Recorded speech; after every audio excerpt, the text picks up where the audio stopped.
What you're going to realize pretty quickly is that if you have a high need for security and or privacy, that this can be somewhat incompatible with things being quick and easy if you try to do it all within the same environment or operating system.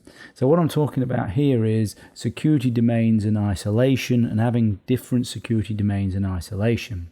Sadly, it can be very difficult to get the operating system that you use for daily use to be highly secure and to maintain privacy, plus be fast enough for applications that you might want to run and for it to be easy to use. So, if you want to use games, then if you've got full disk encryption, it's going to slow it down as an example. Which is why for everyday use, you might have a low security and or privacy domain.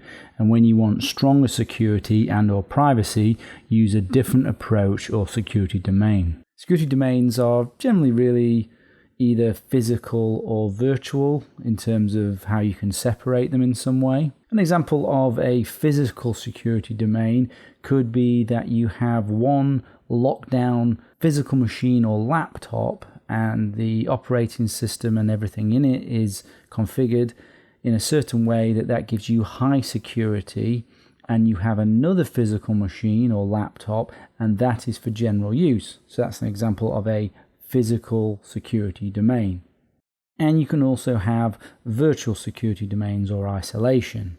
A virtual example could be using platform virtualization software or hypervisors, which, as we've discussed and you've seen, is software that emulates a whole physical computer and can often emulate multiple physical platforms, like having Windows as your low security domain and perhaps a virtual machine that has Debian in it for your high security domain. There are actually quite a few options to give you different security domains and isolations that aren't too onerous, including virtual machines is a good example. So you can set yourself up these separate security domains or environments if you really want to beef up security and privacy. Virtual isolation provides a barrier to compromise.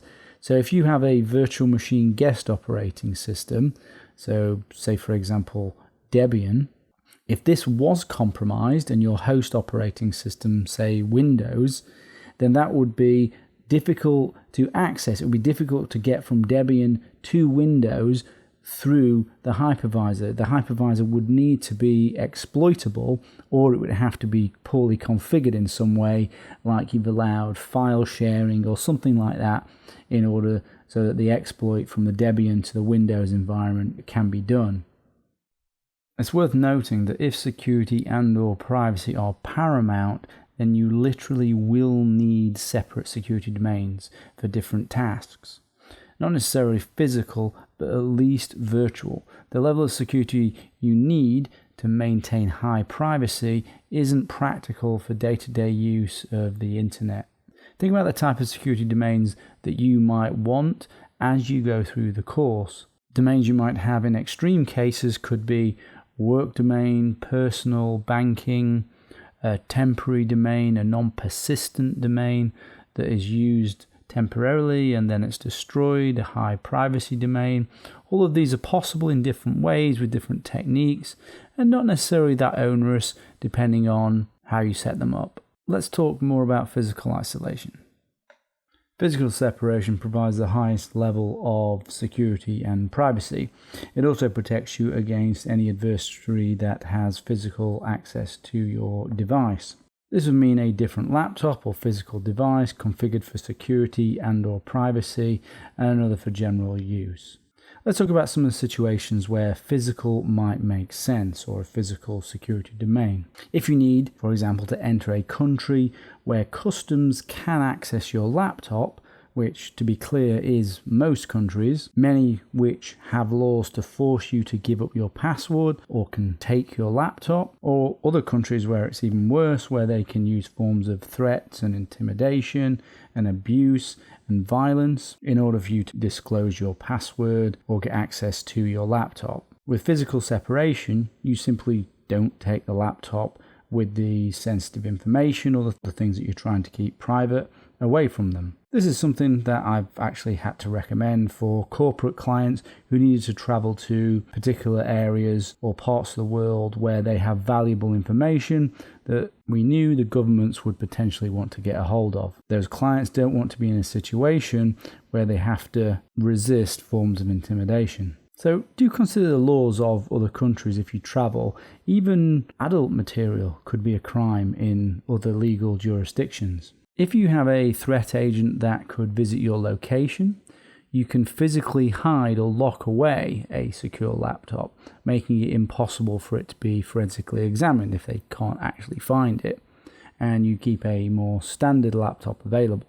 With physical separation, if your standard laptop is compromised by your threat agent, that could be via malware or via some other means, because you have kept physical separation, they can't get access to your secure data from your standard laptop. You don't even have to use your own equipment when it comes to physical isolation or a physical security domain. This can be dangerous, of course, to use other people's equipment for both privacy and security if you don't take the right precautions, which we'll cover as part of the course. But you could use, for example, an internet cafe to send an anonymous message. You could also maybe boot that machine with your own operating system and configurations. You could use a internet connection that you don't own for privacy. These are all separations of physical security domains. You could have a separate router or separate network equipment for a particular type of privacy activity. You could have separate network cards or Wi-Fi cards or Ethernet adapters. Physical devices can be tied back to the purchaser in some instances.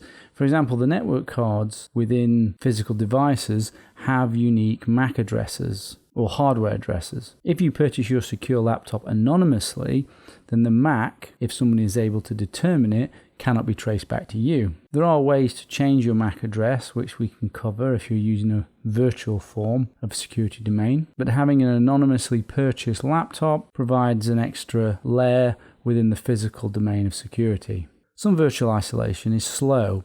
For example, using virtual machines or hidden operating systems, and having a separate machine for speed and usability might be needed. There are quite a few disadvantages though to having physical separation. It means that you have to have another machine, or multiple machines if you want different security domains, which is cumbersome, it's expensive, and it can just generally be annoying and just inconvenient for your situation. Transferring data between physical machines really breaks physical isolation, and it breaks those separate security domains, so it's hard to transfer data securely. Physically separate machines are also just as vulnerable to attack, even though they're in separate domains. So just having a separate machine is no good, it has to be secure as well. The more domains you have, or the more machines you have, you end up having to keep them all up to date, and you have to keep them all secure. And also, malware has been known to bridge physical devices called the air gap,